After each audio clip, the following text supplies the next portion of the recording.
Howdy, everyone. I worked at the fellowship from 1976 until I think about 1993. But today, what I'm going to share with you is what I finally learned about the fellowship from fellowship people, in spite of working for the fellowship. That's a pretty long title, wasn't it? Yeah, I got some feedback. I should have cut that down. But there's a point to it. So let me explain. And I want to make sure to say up front that I believe many of you already know, and better than I, what I'm going to be talking about. I learned it from you. It just took a lot of years for it to sink in. So many of you know that I came to the fellowship in 1976. I've shared before with some of you that my father dropped me off in Virginia Beach because he thought it would be a good place for me to get my act together. I didn't come looking for a job. I guess I kind of came looking for myself. Does that sound familiar? I had an idea that by studying spiritual teachings, I could find me, find something meaningful to do with my life. And what I found was a wonderful, dysfunctional group of people I could hang out with. I didn't stay because the spiritual teachings were better at the fellowship than anywhere else. I didn't stay specifically because of Paul. I stayed because I felt comfortable with something about the people that just made me feel at home. Now, soon after I arrived, I started working with Paul Solomon as his personal assistant. And look, to say that that was a full-time job is an understatement. I used to say that Paul Solomon burned the candle at both ends with a blowtorch. So it took a young, energetic guy like me to keep up with him.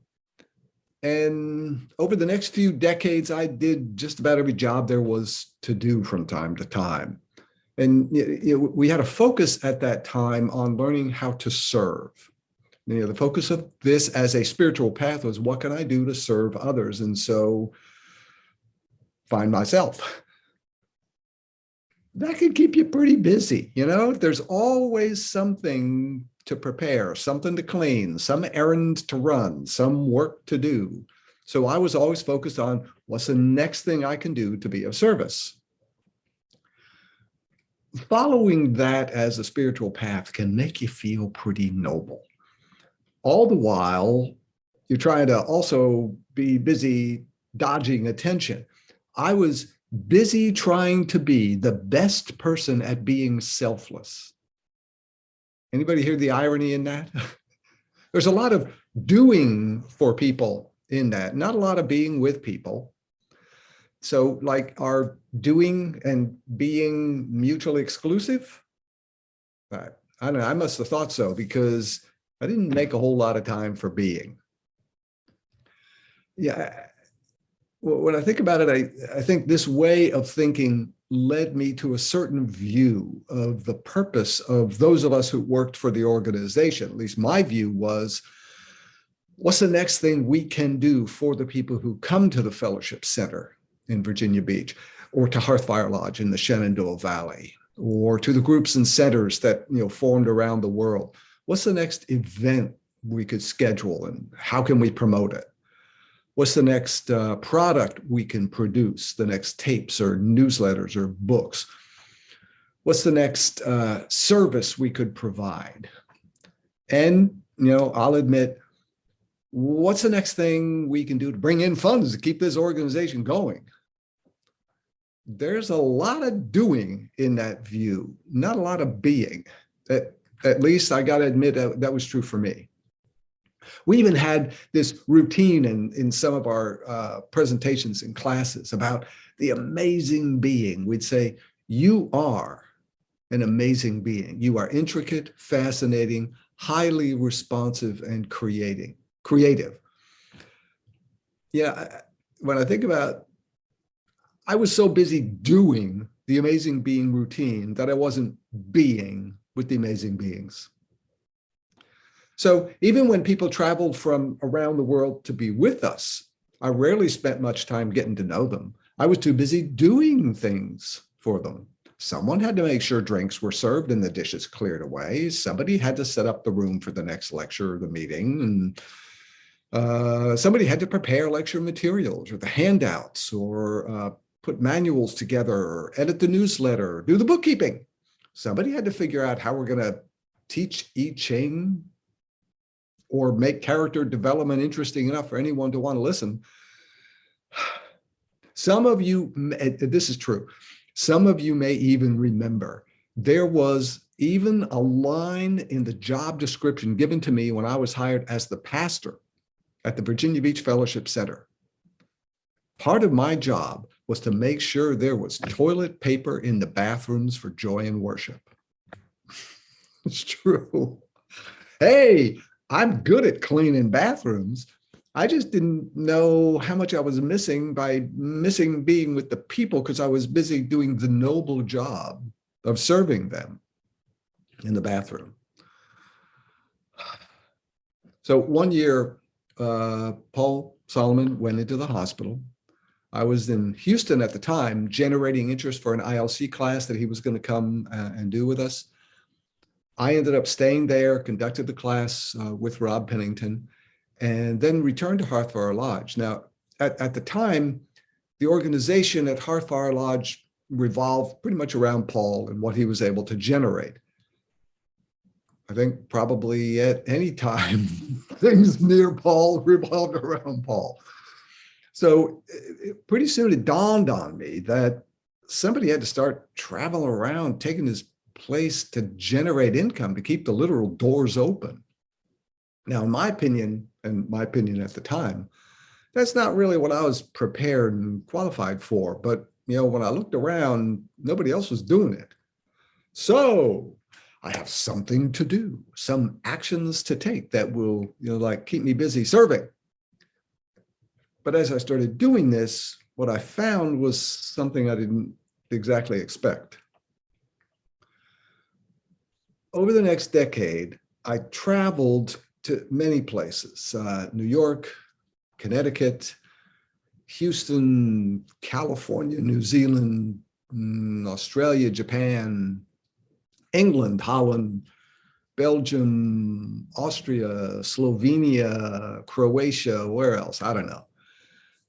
I always stayed in the homes of people who were involved in the fellowship. And by living with these wonderful people, something started to dawn on me. Most of these people are not busy wondering about the inner and the outer arrangement of the I Ching trigrams. These things I'm studying at Hearthfire. They're not given a whole lot of thought every day to what kind of impact retrograde Mercury will have on them next week. That's not filling their minds. Most are not spending a lot of time pondering the difference between the teachings of the classic Greek philosophers or meditating on the mysteries of the Kabbalah. And their lives are not built around waiting for the next fellowship newsletter or event. They all have full and meaningful lives. And they're wonderful people, even if they don't practice Tai Chi like me. They're the same kind of people that inspired me to stay at the fellowship back in 1976. I'd been so busy doing things, I had missed that for many years. Now, as I mentioned earlier, many of you always got this point better than I had. And I think Bruce Shelton was always trying to get this across to me. Sorry, Bruce, just took like a while for it to sink in. So when this started to dawn on me, I started to spend time focusing on the people, not just the things I could do for them. I spent less time talking about our teachings and more time asking questions and listening. Didn't happen all at once because there was, like always, still lots of things to do. But eventually it started to sink in that each person, just as they are, really is amazing. If I could just be interested enough to find out about them. We didn't need to talk about I Ching, although having that knowledge in the back of my mind helped me understand things better. While listening to somebody's story, I was better able to see patterns from many of the teachings we had studied, but at least for me, I needed to get my mind off the so-called spiritual teachings and give my interest more to the person in front of me. I think from working with Paul, I think I'd lived in something of what you might call a spiritual bubble. I'd been blessed to meet many famous spiritual teachers. I'll do some name dropping here.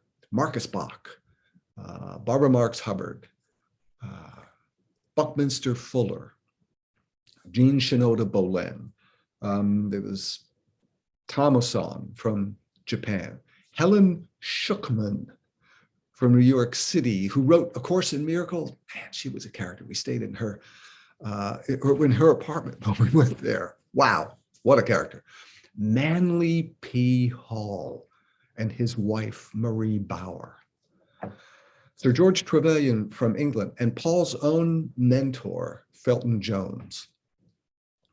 These people each had a unique presence that could have a profound effect on you just by being around them. At last year's gathering, I think I described the experience of having dinner with Paul Solomon and Felton Jones and Tara Singh, and with another young man, David, who had just come to the fellowship. David and I, these two young guys, were both overwhelmed, didn't quite know how to fit into this dinner. We kind of figured these three spiritual teachers would talk amongst themselves and we would be blessed to listen to their words of wisdom. And instead, while Felton was deliberately ignoring Tara, he essentially interviewed David. He wanted to know everything about David. He was like so amazed and complimentary about anything David said. He made David feel like he was the most important person in the room.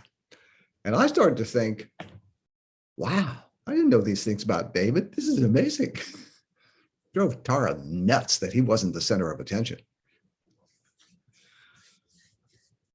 Maybe I should have picked it up right then. Paul's own mentor was pointing out that even the most inconspicuous person in the room can be the most interesting, if you can be sincerely interested in that person. Or maybe he wasn't trying to point out anything. He was just being Felton. He didn't need a spiritual framework or purpose for the discussion.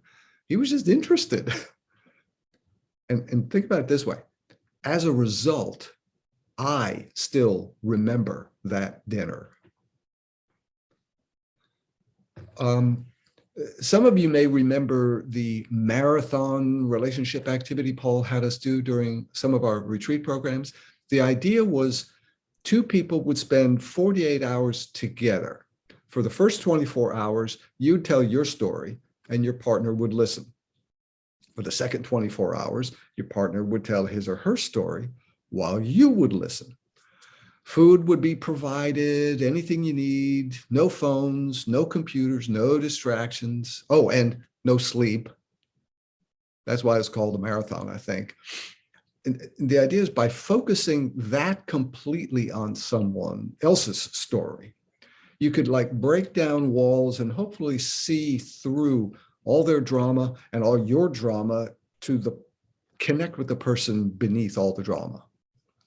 Of course, Paul taught that if you could learn to live your life like that every day, it shouldn't take 48 uninterrupted hours of sleeplessness to see through the drama in order to see the value of the person.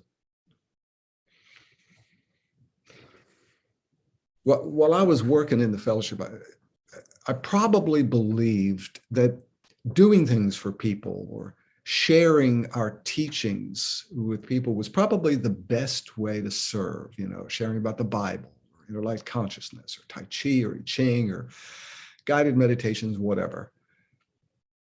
Maybe sometimes I could have served them better by taking the time to just listen to their stories. And this idea of being interested enough in a person to just listen Reminds me of something I read about Mother Teresa. Some of you may have heard about this. Somebody asked her, when you pray, what do you say to God? And Mother Teresa said, I don't talk to God, I just listen. And the reporter said, oh, well, what does God say to you when you pray? And she got this look on her face and she said, he also doesn't talk, he simply listens. And after a few moments of uncomfortable silence when the person's trying to figure this out, she said, and if you can't understand the meaning of what I've just said, I'm sorry, but there's no way I can explain it any better. Just love that. And let me back up again and say, I'm sure some of you have known this much longer than I have. And as Morpheus said in The Matrix, there's a difference between knowing the path and walking the path. You know, most of you probably didn't see much of me during fellowship family gatherings. For too many years, I was running around doing stuff and actually trying to avoid being with people. But let me tell you about my favorite memory of a family gathering. It was in Slovenia around 2002, 2003. I remember running around in shorts, a t-shirt, and bare feet on this like cold marble floors of a gorgeous wide open foyer with big couches. I would greet everyone who was arriving and show them pictures on my laptop of Myrrh and her paintings and our puppies. And in the evening, I'd sit around and talk with people while they bought me glasses of wine, hint, hint. And I got to introduce Susie Holbeach, Mary Elizabeth Marlowe, Rob Pennington, Thomas Keller, Sharon Solomon, a few others, I think. And each time I introduced them, I would say, like, some of you probably know Rob Pennington, but you don't know the Rob Pennington like I know Rob Pennington. Let me tell you something about him. And I'd go on to tell everyone something that made me grateful to know that person as a person, not as a speaker. Now, I don't mean there's no value in getting together for events and doing things for one another. Hey, you know, here I'm giving a lecture. It's an event. Thanks for listening. Joy in worship, group prayer, healing or meditating or, you know, studying of one thing or another. I just hope you don't go as far down the doing things rabbit hole as I did for too many years. The teaching things rabbit hole as I did for too many years. That you miss simply being with all the amazing people along the way. And actually, what I would encourage anyone to do, go spend time with Bruce Shelton. Just hang out with him. Find out what makes him tick. You know, invite him out to dinner. Don't let him buy. Bruce, he's always kind of around, but what's really going on inside that big heart of his? You know, or see if you can get invited to visit Jim and Judith Norse in North Carolina. Judith will be very direct with you about your feng shui, but you'll really have to pay attention to catch Jim's incredibly subtle sense of humor. Don't let it get past you. Or go to Carmel, California, spend time with Acacia Downs. She'll want to go around with you to every place you go when you're visiting in the area. But you need to know, she actually cooked for the Krishnamurti. She was a caretaker for Alan Chadwick in his last years as he was preparing to pass away. Find out who she is. And, you know, John Christian, I think, John, is he back in England now? Always traveling around. John's always hungry to talk, you know, to anyone about anything. And of course, everybody needs to go to Hawaii.